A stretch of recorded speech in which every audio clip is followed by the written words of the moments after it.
नमस्कार दोस्तों, आज हम बात करने वाले हैं web series Money Heist season 1 की दूसरे एपिसोड के बारे में। इसके लास्ट एपिसोड के अंदर हमने देखा था कि किस तरीके से हम इसकी पूरी टीम अब पुलिस वालों पर गोलीबारी करके वापस आगे रॉयल मिंट के अंदर जा चुकी थी और पुलिस वाले ने बैकअप के लिए स्वाट की टीम को बुला लिया होता है। इसी के साथ अब सेकंड एपिसोड की शुरुआत होती है। यहाँ पर हमें दिखाई जाती है इंस्पेक्टर रकेल मुरियो को, जो कि अपने छुट्टियों के समय में अपनी माँ और अपनी बेटी के साथ क्वालिटी टाइम स्पेंड कर रही होती है। उनकी बातों से यह हमें पता चलता है कि रकेल का अपने हस्बैंड से अब बिल्कुल भी नहीं बनती। उनके मतभेद काफी ज्यादा बढ़ चुके हैं और कोर्ट ने उनकी बेटी को माँ यानी रकेल के साथ रहने का आदेश दिया है। वहाँ पर हेडक्वार्टर से कॉल आता है और स्पेन के रॉयल मिंट में कुछ लुटेरों ने चोरी करने की कोशिश की है, तुरंत यहाँ आओ और आकर उन्हें बैकफुट पर डालो। रकेल एक नेगोशिएटर है जिसका काम होता है गवर्नर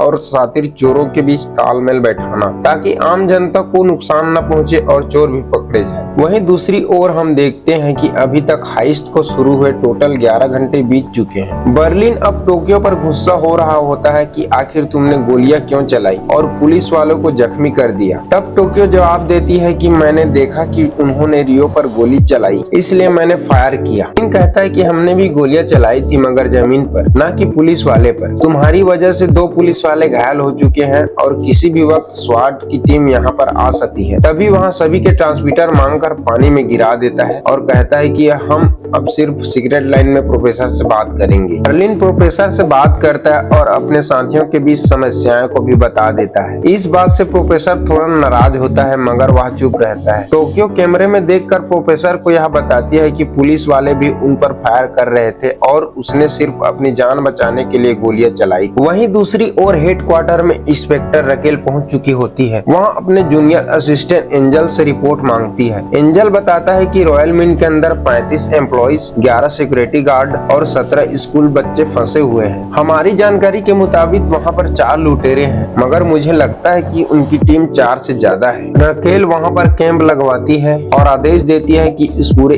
एरिया में जितने भी सेल फोन और कॉल होंगे सब हमारी निगरानी से गुजरेंगे। अगर लुटेरे के पास कॉल आएगा तो हम उन्हें ट्रैक कर पाएंगे। रॉयल मिंट के अंदर बर्लिन और रियो के बीच बहस होती है। बर्लिन उसे समझाता है कि रिलेशनशिप टीम को डुबो देंगे। वहाँ अपनी 5 शादियों के टूटने की कहानी सुनाकर रियो को चेतावनी देता है। फिर बर्लिन आदेश देता है कि अब रियो हर वक्त एलिसन पार्कर पर नजर रखे। इसी दौरान रियो को ट्रेनिंग के दिनों की याद आती है जब वह टोक्यो के करीब था। वहीं हेडक्वार्टर में रकेल प्रोफेसर से फोन पर बातचीत करती है। प्रोफेसर आवाज बदलकर हेलीकॉप्टर की मांग करता है और साथ ही रकेल से फ्लर्टिंग करने लगता है। रकेल उसे कहती है कि एलिसन पार्कर को छोड़ दो, मगर प्रोफेसर साफ कहता है कि वह इस पर सोचेंगे। इसके बाद रकेल और कर्नल के बीच में बहस होती है। कर्नल बल का प्रयोग करना चाहता है, मगर रकेल कहती है कि ऐसा हुआ तो सारे हॉस्टेजेस मर जाएंगे। कर्नल रकेल की पर्सनल लाइफ में टांग अड़ाने लगता है और सबके सामने उसके पति से मतभेद की बात छेड़ देता है। दूसरी ओर रियो फिर से याद करता है कि ट्रेनिंग के दौरान सब अपने सपनों के बारे में बात कर रहे हैं। मॉस्को कहता है कि वह म्यूजिक एल्बम बनाएगा,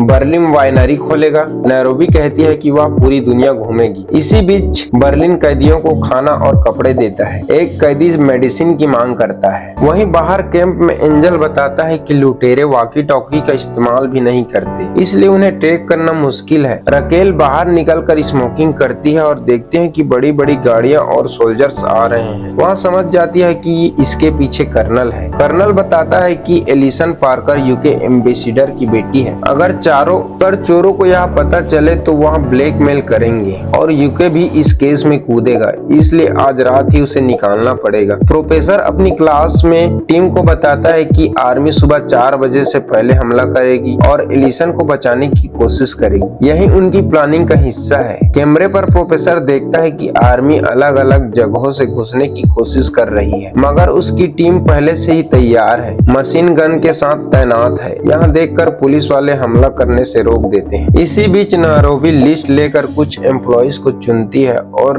कहती है कि अब तुम नए कागजों पर नोट छापना शुरू करो। जितना पैसा छापोगे उतनी जल्दी रिहा हो जाओगे और इसके लिए तुम्हें पेमेंट भी मिलेगी। मशीन शुरू हो जाती है और हर घंटे 8 मिलियन यूरो छपने लगते हैं। दूसरी ओर रकेल अपनी माँ को कॉल करने की कोशिश करती है कि मिशन लंबा चलेगा। उसका फोन बंद हो जाता है। तभी प्रोफेसर अपना फोन देता है और कहता है कि आप इसे कॉल कर सकती हो। यहीं पर एपिसोड खत्म हो जाता है। तो दोस्तों, ये थी मनी हाइस्ट सीजन 1 एपिसोड 2 की पूरी कहानी। अगर आपको ये वीडियो पसंद आई हो तो इसे लाइक करें, अपने फ्रेंड्स और फैमिली के साथ शेयर करें और अगर पहली बार चैनल पर आए हैं तो सब्सक्राइब करना ना भूलें।